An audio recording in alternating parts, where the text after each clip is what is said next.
ഏറ്റവും ആശങ്കയുണ്ടാക്കുന്ന കാര്യങ്ങളാണ് ഇപ്പോൾ പുറത്തു വന്നുകൊണ്ടിരിക്കുന്നത്. 110 മരണത്തിലേക്ക് എത്തുന്നു. പ്രധാനമന്ത്രി നരേന്ദ്രമോദി അമിത്ഷായുമായും അതുപോലെ തന്നെ സിവിൽ ഏവിയേഷൻ മന്ത്രി രാംമോഹൻ നായിഡുവുമായി സംസാരിച്ചു. രണ്ടുപേരും അപ്പോൾ അമിത്ഷാ ഡൽഹിയിൽ നിന്നും രാംമോഹൻ നായിഡു വിജയവാഡയിൽ നിന്നും അഹമ്മദാബാദിലേക്ക് എത്തുകയാണ്. ഗുജറാത്ത് മുഖ്യമന്ത്രി അല്പസമയം മുമ്പ് കാര്യങ്ങൾ വിശദീകരിച്ചിരുന്നു. അദ്ദേഹം പറഞ്ഞത് പരിക്കേറ്റവരെ മുഴുവനായി ആശുപത്രിയിലേക്ക് എത്തിക്കാൻ ഗ്രീൻ കോറിഡോർ ഒരുക്കിയിട്ടുണ്ടെന്നാണ്. നമ്മളിപ്പോൾ ഈ സംസാരിക്കുന്ന സമയമാകുമ്പോഴേക്ക് മുഴുവൻ ആളുകളെയും എത്തിച്ചിട്ടുണ്ട്. അതിൽ ആശ്വാസകരമായ ഒരു കാര്യം, റെസിഡൻഷ്യൽ ഏരിയയിലാണ് തകർന്നു വീണതെങ്കിലും കാഷ്വാലിറ്റി ഉണ്ടായിട്ടില്ല റിപ്പോർട്ട് ചെയ്യപ്പെടുന്നത്. പക്ഷേ രാജ്യം കണ്ട ഏറ്റവും വലിയൊരു വിമാന ദുരന്തമായി ഇത് മാറുന്നു. ക്ഷണനേരം കൊണ്ടാണ് ഈ മരണത്തിന്റെ വ്യാപ്തി ഉയരുന്നത്. ആദ്യം 30 റിപ്പോർട്ടുകൾ വന്നു, അതിപ്പോൾ ഒരു 110. എനിക്ക് തോന്നുന്നു ഒരു പകുതിയോളം എത്തുകയാണ്. ഇപ്പോൾ നമുക്ക് ഈ വിമാന അപകടത്തിന്റെ ഇതുവരെയുള്ള സ്ഥിതിഗതികൾ വിലയിരുത്തുകയാണെങ്കിൽ അത് പൂർണ്ണമായും കത്തി നശിച്ചു എന്ന് പറയുമ്പോൾ അതിൽ നിന്നും ജീവനുള്ള ആളുകൾ, അവശേഷിക്കുന്ന ആളുകൾ എത്രത്തോളം എന്നതാണ് ഇനി നമ്മൾ ചിന്തിക്കേണ്ടത്.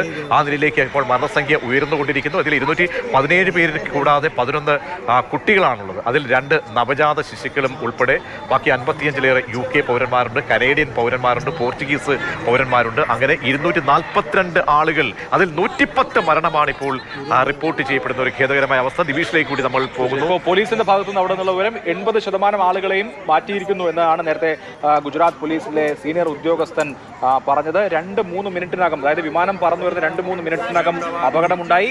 80% ആളുകളെയും നീക്കിയിരിക്കുന്നു എന്ന വിവരം ഗുജറാത്ത് പോലീസ് നൽകുന്നുണ്ട്. ഇപ്പോൾ എയർ ഇന്ത്യയുടെ ഭാഗത്തു നിന്നും അദാനി ഗ്രൂപ്പിന്റെ ഭാഗത്തു നിന്നും അതുപോലെ തന്നെ എല്ലാം കണ്ടോളൻസസ് വരികയാണ്. ഇപ്പോൾ ദിവിഷ് മണി തുടരുന്നുണ്ട്. ദിവിഷ്, ഇപ്പോൾ പരമാവധി ആളുകളെ രക്ഷിക്കുക എന്നുള്ളതാണ് മുൻഗണന. സ്വാഭാവികമായും 250-നടുത്ത് ആളുകൾ ഉണ്ടായിരുന്ന വിമാനമാണ്. 242 എന്നുള്ളതാണ് ഔദ്യോഗിക കണക്ക്. 110 മരണം സ്ഥിരീകരിച്ചിരിക്കുന്നു. എന്തൊക്കെയാണ് കൂട്ടിച്ചേർക്കാവുന്ന വിവരങ്ങൾ? നേരത്തെ ചില ദൃശ്യങ്ങൾ വന്നു തുടങ്ങിയാൽ നമുക്ക് പങ്കുവയ്ക്കാൻ കഴിയാത്തതാണ്. കത്തിക്കരിഞ്ഞ നിലയിൽ മൃതദേഹങ്ങൾ കിടക്കുന്നത്. പക്ഷേ വേഗത്തിൽ തന്നെ രക്ഷാപ്രവർത്തനം നടത്താൻ കഴിഞ്ഞു എന്നത് ഏറ്റവും എടുത്തു പറയേണ്ട കാര്യമാണ്. ഒപ്പം ഈ വിമാനം തകർന്നു വീണ കെട്ടിടത്തിൽ അങ്ങനെ മനുഷ്യവാസമില്ലാതെ അത് ഏകദേശം ഒരു ഉപേക്ഷിക്കപ്പെട്ട നിലയിലുള്ള വിമാന സ്ഥലമായതുകൊണ്ടാണ് വലിയ ദുരന്തം. അല്ലെങ്കിൽ ആലോചിച്ച് നോക്കുക, അത്രയും തിരക്കേറിയ ഇടമാണ്, ആളുകൾ തിങ്ങിപ്പാർക്കുന്ന സ്ഥലങ്ങളൊക്കെ ചുറ്റുപാടുമുള്ള ഇടത്തായിരുന്നു ഈ വിമാനം തകർന്നു വീണെങ്കിൽ നമ്മൾക്ക് ഒരു തരത്തിലും പറയാൻ പോലും കഴിയാത്ത അത്ര വലിയ ദുരന്തത്തിലേക്ക് പോയനെ. പെട്ടെന്ന് ഈ അപകടം നടന്ന സ്ഥലത്തെക്കുറിച്ചാണ്. ഇതാണ് സർദാർ വല്ലഭായ് ഇന്റർനാഷണൽ സ്റ്റേഡിയം. അദാനി നിയന്ത്രണം നിർവഹിക്കുന്ന വിമാനത്താവളമാണ്. ഇതിലെ റൺവേ ഇതാണ്. ഇവിടുന്ന് പറന്ന് വിമാനം ഉയർന്ന് തൊട്ട് അടുത്താണ്, അതായത് ഏകദേശം ഈ ഭാഗത്ത് വെച്ചിട്ടാണ് ഈ അപകടം സംഭവിക്കുന്നത്. ഞാൻ നേരത്തെ സൂചിപ്പിച്ച പോലെ 625 മീറ്റർ അടി, 625 അടി, അതായത് ഏകദേശം ഒരു 190 മീറ്റർ മാത്രം ഉയരത്തിലാണ് വിമാനം. ഇവിടുന്ന് ഈ റൺവേയിൽ നിന്ന് ടേക്ക് ഓഫ് ചെയ്ത് ഇത്രയും മാത്രം ഉയരത്തിൽ നിൽക്കുമ്പോഴാണ് ഈ വിമാനം താഴേക്ക് പതിക്കുന്നത്. വളരെ പെട്ടെന്ന്, അതായത് മണിക്കൂറിൽ 425 അടി എന്ന കണക്കെ വിമാനം താഴേക്ക് വീഴുകയായിരുന്നു എന്നാണ് ഇതിൻ്റെ സാങ്കേതിക വിദഗ്ധർ നൽകുന്ന വിവരം. അത് വെച്ചിട്ടാണ് പറയുന്നത്. അതായത് റൺവേയിൽ നിന്ന് ഈ വിമാനം സഞ്ചരിച്ചെത്തി പറന്നുയർന്ന് വെറും 625, 200 മീറ്ററാണ് അതിൻ്റെ ഒരു ബേസിക് ആൾട്ടിറ്റ്യൂഡായി കണക്കാക്കുന്നത്. അത് 625 അടി ഉയർന്നപ്പോഴേക്കും ഈ വിമാനം തകർന്നു വീണു. ഈ ഭാഗത്തായിട്ടാണ് ഈ അപകടം സംഭവിച്ചത്. അപ്പോൾ ഈ കാണുന്ന പോലെ ഉപേക്ഷിക്കപ്പെട്ട, നേരത്തെ നമ്മളോട് ഗുജറാത്തിൽ നിന്നുള്ള മലയാളികൾ തന്നെ സൂചിപ്പിച്ച പോലെ ഉപേക്ഷിക്കപ്പെട്ട ഒരു കെട്ടിടമൊക്കെ ആയതുകൊണ്ടാണ് ആ നിലയ്ക്ക് അപകടം അവസാനിച്ചത്. അല്ലെങ്കിൽ ഈ വിമാനത്തിലെ ജീവനക്കാർക്കൊപ്പം തന്നെ, യാത്രക്കാർക്കൊപ്പം തന്നെ അവിടെ താമസിക്കുന്ന ഒരു വലിയ തോതിൽ കൂട്ടിച്ചേർക്കാനുള്ളത് ദിവിഷ്, 217 മുതിർന്നവർ, 11 കുട്ടികൾ, 2 നവജാത ശിശുക്കൾ.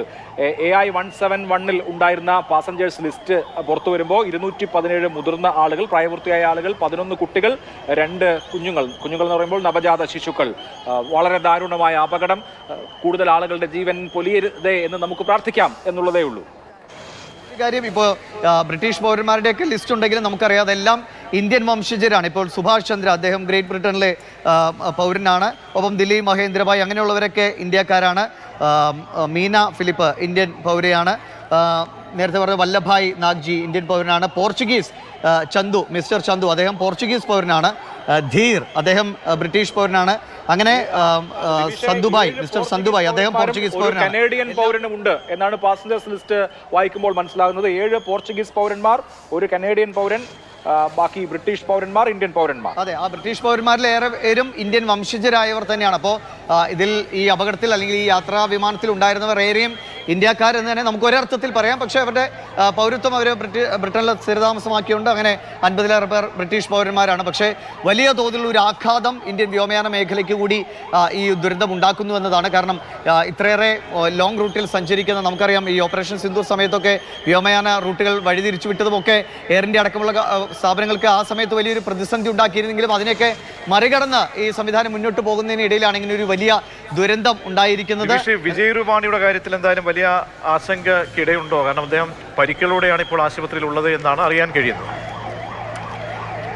വിജയരൂപാനി 12ാമതായിട്ടാണ് അദ്ദേഹത്തിൻ്റെ പേര് ഈ ലിസ്റ്റിലുള്ളത്. അദ്ദേഹത്തിന് ഗുരുതരമായ സ്ഥിതിയിലാണ് അദ്ദേഹം ഉള്ളത് എന്നാണ് നിലവിൽ കിട്ടുന്ന വിവരം. പരമാവധി ആളുകൾ, ഇപ്പോൾ നേരത്തെ പോലീസ് ഉദ്യോഗസ്ഥൻ്റെ പ്രതികരണം നമ്മൾ കണ്ടതാണ്, പരമാവധി വേഗത്തിൽ ഇവരെ ആശുപത്രിയിലേക്ക് മാറ്റാൻ കഴിഞ്ഞു. ഈ കാണുന്നതാണ് വിജയരൂപാനി 12ാമതായി. ഒപ്പം തന്നെ അദ്ദേഹത്തിൻ്റെ ബോർഡിംഗ് പാസിൻ്റെ ദൃശ്യങ്ങളൊക്കെ പുറത്തു വന്നിരുന്നു. ലണ്ടനിലേക്കുള്ള യാത്രയിലായിരുന്നു. ഗുജറാത്തിലെ BJPയെ സംബന്ധിച്ച് അനിഷേധ്യനായ ഒരു നേതാവാണ്. അദ്ദേഹമാണ് ഈ അപകടത്തിൽപ്പെട്ടിരിക്കുന്നത്. ഇപ്പോൾ ഇതിൽ നമ്മൾ വായിച്ച പല പേരുകളും ഒരുപക്ഷെ വ്യവസായ മേഖലയിലൊക്കെ 55ാം നമ്പർ മലയാളിയാണ് കഴിഞ്ഞിട്ടുണ്ടോ? അതെ, അദ്ദേഹത്തെക്കുറിച്ച് കൂടുതൽ വിവരങ്ങൾ ലഭ്യമായി വരുന്നേ ഉള്ളൂ. ഗോപകുമാരൻ നായർ എന്ന പേര് മാത്രമാണ് നിലവിൽ ഉള്ളത്. ഒരുപക്ഷെ അഹമ്മദാബാദിൽ സ്ഥിരതാമസമാക്കിയിട്ടുള്ള മലയാളികളിൽ ഒരാളായിരിക്കും അദ്ദേഹം എന്നാണ് കരുതുന്നത്.